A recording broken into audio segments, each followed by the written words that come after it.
Last month I was in Bosnia, and you walk around Srebrenica, or you go to Rwanda, you're in Murambi, or you're in Auschwitz. Things can get really bad. It's dangerous to really norm this othering, and they can accelerate quickly. And I think that recognizing that, we have a real responsibility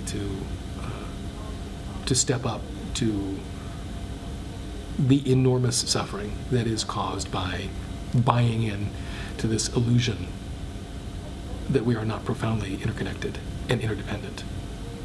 And just because you voted for somebody that I can't believe you voted for doesn't mean there isn't a part of your humanity that I can see and understand. And in doing that, and in really understanding your story, it enables me to move forward with you rather than retreat into my bubble and say, you are just a lost cause. How could you possibly have done that? And it's important that we all really take that up.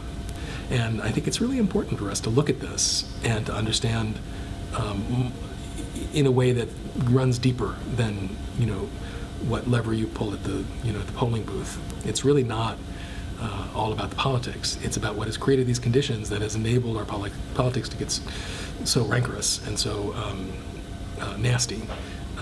These conditions are not dissimilar to the conditions that we see leading up to things like the genocide against the Tutsis, the Holocaust, this kind of way of talking about the other, and this activating people's fear.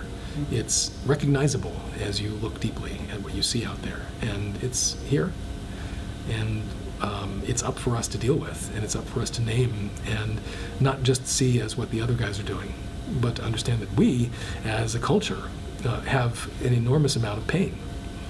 The suffering is deep.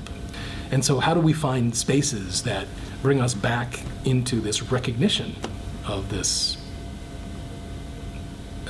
deep interdependence and interconnectedness? How do we do this? I believe it's in the stories.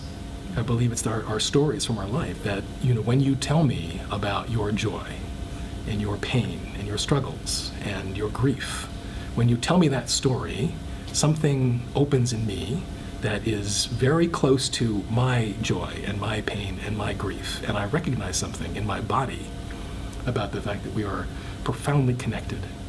And it's through the story that we can find that common ground.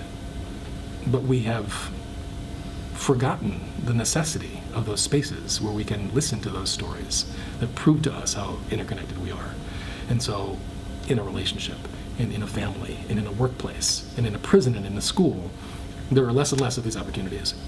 What council does is it brings back a container for this kind of presence and this reclaiming of voices that have gone unheard, stories that have been untold, the emergent me that has not had an opportunity to make itself present because I'm not speaking in that kind of authentic way. This is an incredibly generative opportunity through using council to reclaim that ability to create our destiny together rather than retreat into our ideas of who we are and how different we are, how separate we are from each other.